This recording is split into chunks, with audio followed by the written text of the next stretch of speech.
James Nutt. He is an architect and artist, and we're going to take a look at his work. Okay, what do we have here? So this is an abstract that I really like, and I've tried to make larger several times, and it just hasn't worked. When you say larger, how much larger? Like 16 by 20. But you can see the architectural elements in your abstract pieces. Yeah, try to be specific, but not too specific. And I love this kind of stuff because you make some decisions and it makes some decisions. So I like that.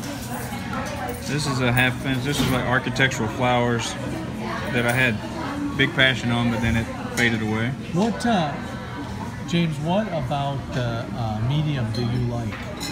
In particular, watercolor. I like that I'm making half the decisions and I'm setting the watercolor for success or not, but it's going to do what it's going to do. And some of the stuff like this, yes, you can't plan that. Right. And if I tried to fix that, it would go away. Yeah. So I call it letting the pigments hold their counsel. They just do their own thing. Yeah. A lot of times I'll paint at night really wet and then go to bed so I'm not tempted to fix it. And just let it do whatever it does. Okay. This was I guess would be an Urban Sketchers sketch. Where was this at? It was at the Mabel Tainer Center. I was at an art show there. Oh, okay. As I was telling you that I hold half my studio up for 3 days and sold $70 worth of stuff. Oh, but I got a couple of great sketches out of it. I had another good watercolor sketch. I was standing in the room. But I might contact him to do a larger of this. Sure. Turn it into something. These are called boring meeting sketches.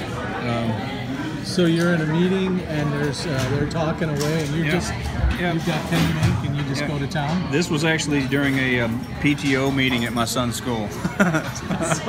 So I'm listening, but this is what happens. Yeah. Exactly.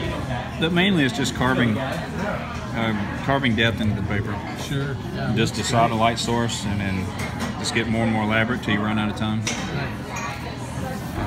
This is Mr. Leo. This is his drawing? Yeah, this is a robot. Say hi, Leo. This is a robot with a big claw. I told you not to show anyone my fail. Oh, I think that's awesome. It's fail. You're going to get This is a fail too. This is water-soluble graphite. Water soluble. He has a whole Moon Eater series, so that's pretty cool. And you, from the beginning, since we've known each other, whenever you open a book, there's some of Leo's work in there. And you said one time that you just like enjoying sharing the space with him. With your son. Yeah, he draws in our studio too. That's pretty awesome. But I don't know. I think it'd be cool to use Dad's stuff. So. Yeah. I did this on a trip over Christmas. Just we had an Airbnb that had a pool table in it, so I just did that. Why not? I really hate the stuff in the pan, the stuff in the corners. I hate throwing that away. Oh yeah. So I'll just lay that down sometimes. You don't, and then you'll do stuff over. I'll sketch over the top of it later. That's I love doing that. Get some different colors. Yeah, there's Liz Steele puts together a palette, and she likes these separating colors, these pre-mixed colors. So this color is actually I put this together based on her palette. So your palette here is based on Liz Steele's. Yeah. Okay. And this palette is based on Jane Blumenthal's Ultimate Mixing Palette. I've used this for about 4 years. I love this palette. Okay. It's based on tell triads. me what this is, Liz Steele's palette. So these are a pre-mix of 3 colors, and they separate out. She likes all these separating colors. And some of these, I think they're friends in real life, or at least they influence each other. So some of the colors are the same. So I just thought, palette to this palette. Yeah. She's an architect who turned into a full-time urban sketcher. How awesome would that be? But so I based it on that, and I haven't fallen in love with it as much as I thought. I think I just am digging this palette so much. This one here. Yeah. So I think I'm going to change this palette to just specialized colors. What kind of paint is in filling these cans? For whatever reason, it's all Daniel Smith. I mean, this was sponsored by Daniel Smith. Okay, this one here. Yeah, and then I think she uses quite a bit. There's some Winsor Newton.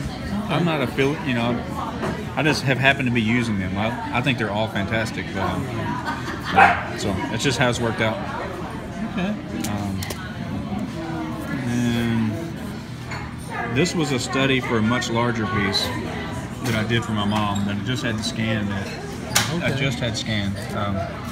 So these are those Chinese funeral horses. Okay. So that turned into a really nice, larger piece. I love the color and the looseness of your work. Thanks. The big one was loose, but it wasn't this loose. Okay. Wow. This is, I think this wasn't a meeting, but it was just some downtime. And I just started. A lot of work. Yeah, I just started to see what happens. Who knows? So just a lot. Let's go up this thing. It's a lot of hatching and different elements and shapes and sizes. But it goes fast when you don't have a plan. Like there's no plan. People say it took forever. This is probably 30 minutes. Yeah. But there's no, there's no planning. There's no. You don't map that out. No. You just go. This is some more of the separating colors. Actually, this is Daniel Smith Moonglow. Yeah, I've used that. When you say separating, what do you mean by the granulation? Well, no, see how there's some darker blues, and then there's some reds, and then there's some lighter purples, and this almost Platho blue. As it dries, they separate. This was a tube. When I squeezed it in, paint went everywhere, and so instead of... This is watercolor put down with the palette knife. Okay. And I might or may not do something. I really like it as it is, which surprised me, but we'll see. But I could see mountains being sketched into this. I don't know. Oh, sure. I'll have to see.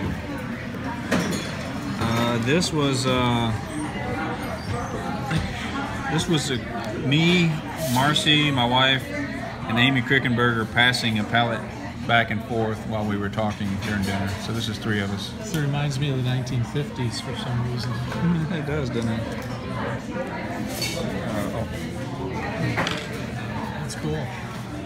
And this is just some more of that not wasting the stuff that's in the palette itself. Yeah, don't waste any. This is the leftovers that you usually have here after you paint. Yep. Yeah, well, I'll throw that stuff away. So. Nothing goes to waste.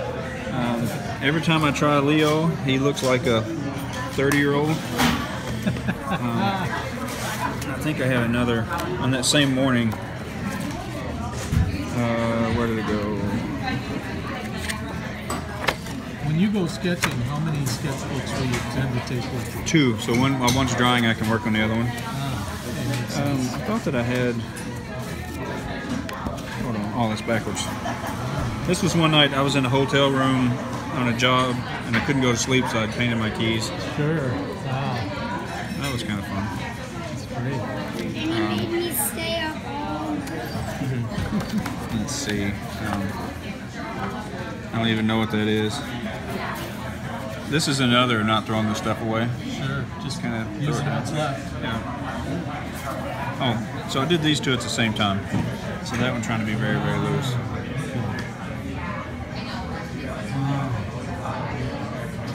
Just letting the colors kind of just do their own thing. Right.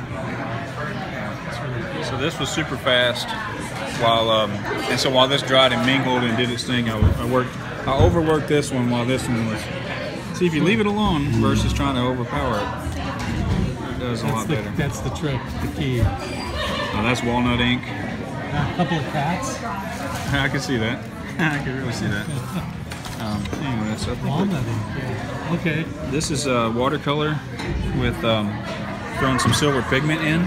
Okay. Just to see what happens. Sure. So I don't know if I'll do something with that or not. Remember that one time you were This stuff on that. drawing with Jay Herman, the inks, that ink with the... Right. That's where I got the idea. But you can buy the pigment itself. Okay. That ink had stuff in it, though, Yeah. like a flake. Yeah, it had a metal flake. And this is that metal flake with just gum arabic, just to see what happens. So it kind of does. Yeah, I see that. And you made this up yourself? Yep. Okay. Yeah. It's easy. I've never done it before. Another meeting. Just a made-up scene playing with dramatic shadow. Let's take a look at that. That's really cool.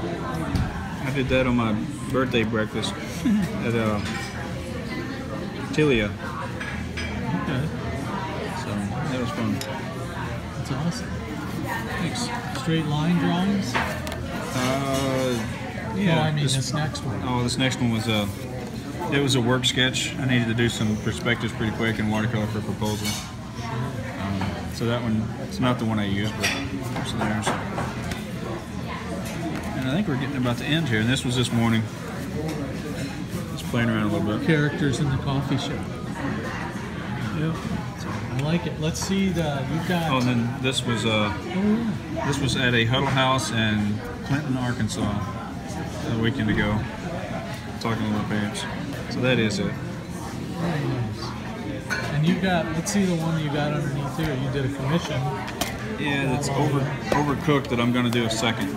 It's always faster the second time, right? Yeah, right. So, okay. This is Zoom Ichiban. out. That's the name of the Ichiban, yeah, #1. the dog. The greatest catalog in the world, apparently. So. And there's a story to this dog. Yeah. Yeah, apparently the dog was owned by a carpenter in Puerto Rican, Brooklyn. And he had a problem with Macho Man, and he would tear their pants leg off if he didn't like them. And he tore the pants leg off. The St. Paul policeman got quarantined, and so Mr. Roberts, they were working on a project for Mr. Roberts, and they asked him if he could take the dog to the farm, and the dog liked him.